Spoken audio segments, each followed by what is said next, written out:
Bonjour à tous, alors on se retrouve pour une petite nouvelle vidéo. Donc une vidéo sur une chambre de compression, donc c'est voilà, c'est des nouvelles chambres de compression que j'ai récupérées. Donc cette fois-ci on est toujours sur du rond de son. Ça fait un moment que j'achète du rond de son et je peux vous dire que j'en suis vraiment satisfait, hein. Ça reste une marque, une très très bonne marque. Pour moi, on est un peu dans du Monacor, hein. On n'est pas loin. De toute façon, d'ailleurs, Monacor a quasiment les mêmes modèles, hein. Ce qu'on a en rond de son, on l'a en Monacor, hein, la plupart du temps. Dont cette compression-là qui existe aussi sous la marque Monacor, hein. D'ailleurs, j'ai connu même cette compression-là dans ma jeunesse.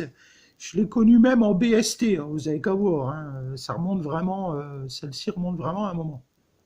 Alors, celle-là, elle ne paye pas trop de mine, hein. Elle est très sale, hein, comme vous voyez. Il y a des taches un peu partout. Je vais vous l'approcher un peu, voilà. Bon, elle est un petit peu cassée. Ils ont la particularité, ces compressions-là, c'est d'avoir un bord. Bon, là, bien sûr, hein, il est cassé dans les coins, mais bon.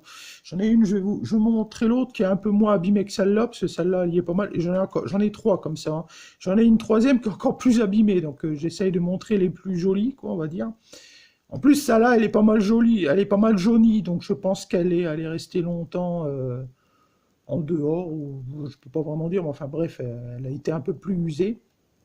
Donc elle a la particularité, comme je dis, d'avoir des trous sur les côtés, donc qui pourraient être comme des sortes de pas de vis, on pourrait les visser sur un support, hein, techniquement, hein. Si vous regardez leur bord, vous voyez, voilà, on pourrait faire un support et les visser directement en faisant une découpe dans le bois ou dans tout autre matériau et les visser directement. Bon, celle-là, du coup, un peu moins parce que du coup, le pavillon est abîmé sur les côtés, mais techniquement, c'est faisable. Donc, c'est une compression, hein, une chambre de compression. Donc, vous voyez bien au milieu la marque Ronson. Voilà, on va la mettre de ce côté-là parce qu'en fait, elles ont aussi une particularité, ces chambres de compression-là, c'est qu'on peut les mettre soit dans ce sens, soit dans ce sens. En fait, je vous montrerai après en dévissant, mais en fait, on peut dévisser le système à l'arrière, là, et en fait, on tourne d'un quart et on peut soit mettre l'étrier comme ceci ou comme ceci, ce qui fait que du coup, le pavillon peut être soit droit comme ça, ou alors on va dire en allongé, quoi, comme ceci. Voilà. Donc, alors là, je vais montrer après sur l'autre parce qu'en fait, sur ces deux-là, on voit moins, beaucoup moins. D'ailleurs, la troisième, j'ai même plus ouais,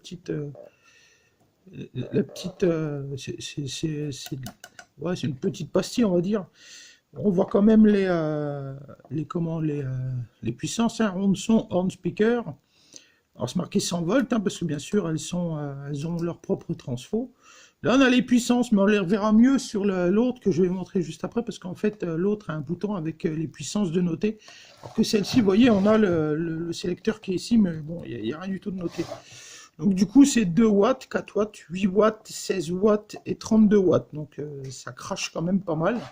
C'est des compressions, bon, celles-ci sont assez usées, hein.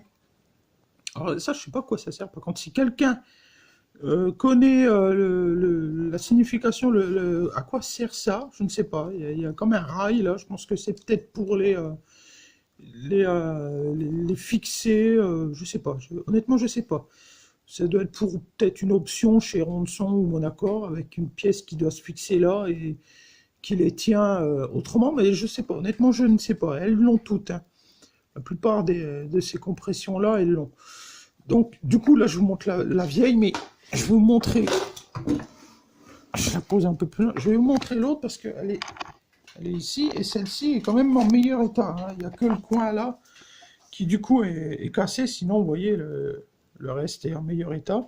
Elle est beaucoup moins jaunie, hein, quand vous regardez par rapport à celle-ci qui est toute jaune. Celle-ci est limite, je pense elle a jamais été vraiment installée, celle-ci, hein. D'ailleurs, je vous remonte l'arrière, là, et on le verra beaucoup mieux du coup. Voilà, vous voyez mieux du coup les inscriptions à l'arrière, on les voit beaucoup mieux comme ceci. Donc c'est bien marqué la même chose, hein, rond de son, horn speaker, 100 volts, top numbers. 2 watts, 4 watts, 8 watts, 16 watts et 32. Et donc sur celle-ci, on a la chance d'avoir le sélecteur qui lui a un bouton avec encore les puissances. Et d'ailleurs, ça ressemble énormément au système, par exemple, du Eagle DOD 608T avec la même écriture en dessous, 8 ohms, 100 volts et trans. En fait, c'est exactement moi, j'ai le Eagle, il y a le même truc, en fait, le même petite étiquette comme ça en rond avec le même système et le même bouton et quasiment les mêmes inscriptions. Voilà, bon, en fait, ça change pas grand-chose, mais du coup, je la trouve plus propre, hein, celle-ci. Et voilà, il y a le même système sur l'autre, hein. Je sais pas, moi je pense que c'est quelque chose qui doit se clipper comme ça, mais je sais pas la signification de cette chose-là, hein. Voilà, bon, bah, en fait, après, hein, ça reste que de la compression normale, hein, il n'y a rien de grand-chose à dire. On a l'étrier qui est en fer, hein, petit étrier. Donc, comme je vous dis, celle-ci, on peut la mettre comme ceci, voilà, comme ça, ou alors on peut, si on tourne l'étrier, du coup elle se met comme ça, mais je vais vous montrer après vite fait comment ça fait. Voilà, bon bah c'est un pavillon en plastique très très dur, hein, c'est très très dur, la compression elle est aussi en plastique, hein. Bon, vous voyez l'intérieur, hein, il n'y a pas grand chose à dire, voilà. Ça reste un pavillon de compression, tout ce qu'il y a de plus simple, sauf que c'est vrai qu'il a une forme assez spéciale. D'ailleurs, je pense que vous en avez déjà vu, parce qu'on les voit quand même assez... on en voit assez, celles-ci, hein. On va dire que c'est les plus connues, mais on en voit quelques-unes quand même. Ça se voit, elles se voient assez.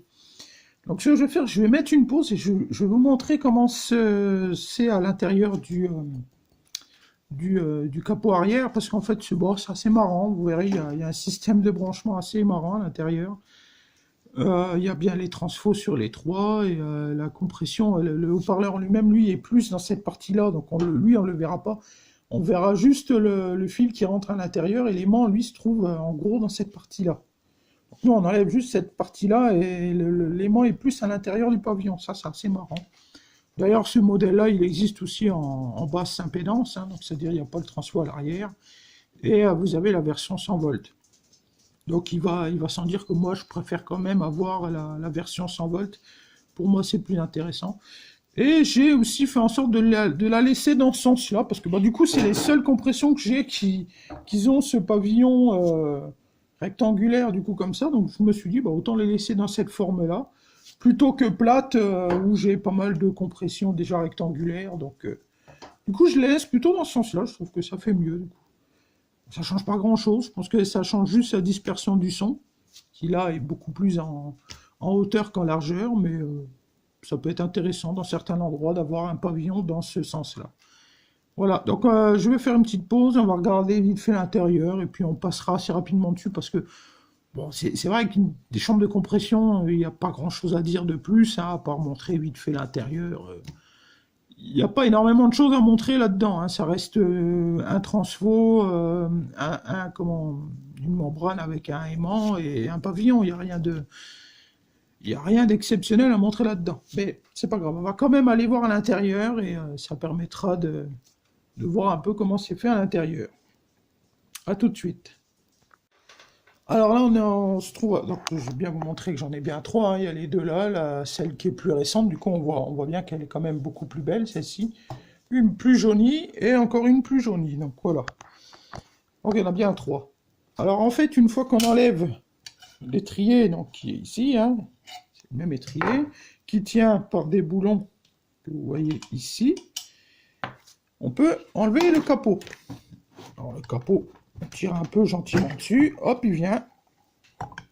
Et vous avez à l'intérieur, donc je vais le mettre droit, du coup ça se verra un peu mieux. Voilà. Vous avez à l'intérieur le transfo. Alors le transfo, on le voit, il est là derrière, hein, on voit les fils, là, ici, il est là, c'est le blanc.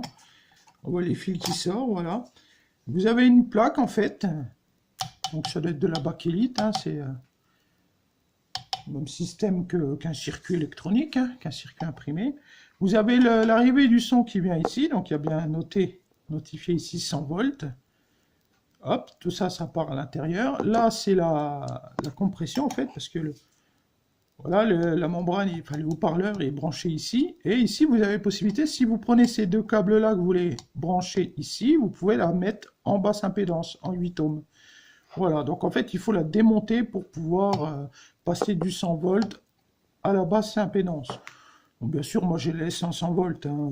Il va sans dire que moi, elle me sert plus en 100 volts qu'en basse impédance. Les basses impédances, j'en ai quelques-unes et je m'en sers quasiment jamais. Donc voilà l'intérieur. Hein. Le transfo, on le voit, donc il est bien en haut, là. Donc vous avez le sélecteur de puissance qui est en bas. Lui, c'est un bouton. Et donc, une fois qu'on tire un peu dessus, vous voyez, vous avez les câbles qui rentrent à l'intérieur du pavillon. Et ici, en fait, où vous voyez la grosse vis, c'est l'aimant qui est vissé directement ici. Et donc, en fait, sous cette plaque-là, on trouve l'aimant et la membrane du haut-parleur. Donc, en fait, je ne démonte pas cette partie-là. Hein, je la laisse comme ça. Ça sert de toute façon, on ne voit rien de plus à part un aimant. Et donc, comme je vous montrais celle-ci, donc on peut les mettre bien, comme je vous dis, soit comme ceci, soit on peut les mettre comme ceci. Et dans ce cas-là, du coup, là, l'étrier est droit et du coup, elle est en longueur. Et donc, si je la mets comme ceci, je tourne tout le système, je la mets comme ceci. Et donc, du coup, l'étrier se trouve comme ceci. Et là, elle est en largeur. Voilà. Longueur, largeur. Donc ça, en fait, ça dépend de comment on visse l'intérieur du... Vous voyez bien, il y a plusieurs, hein, il y en a 4. Donc il y en a 2, vous voyez bien, il y a 4 trous. 4 pas de vis, il y en a 2 pour la mettre droite et il y en a 2 pour la mettre en longueur. Voilà, ça dépend de l'angle du pavillon. Je pense que vous avez compris ce que je voulais dire, voilà. Donc ici, on a bien aussi un joint, hein, le joint d'étanchéité de... Et puis voilà. Hein. Alors là, ici, il y a une inscription MG4. Je ne sais pas ce que ça veut dire. Hein. Et voilà, donc je vous ai présenté les compressions Ronson. C'est des très bonnes compressions, ça crache pas mal. Hein. On va en mettre une vite fait. On va faire un petit test de son, bien sûr. Un son de compression, ça reste toujours un peu la même chose, mais c'est l'occasion d'en écouter quand même une comme ceci. Et voilà, on a fait le tour. Donc pour l'instant, j'ai en gros montré tout ce que j'avais à montrer. J'ai rien encore de récupéré de nouveau au niveau de matériel, aussi bien en tant que compression, que projecteur de son, ou même d'enceintes vintage, parce que j'aime bien aussi montrer les enceintes un peu anciennes. Donc pour l'instant, en gros, on a fait le tour du matériel. Donc je pense que j'aurai d'autres achats d'ici quelques temps. Hein. D'ici là, on aura le temps de voir tout ça ensemble. Et voilà, donc on se retrouve pour une prochaine vidéo dans quelques temps. Je vous souhaite une bonne continuation et à la prochaine.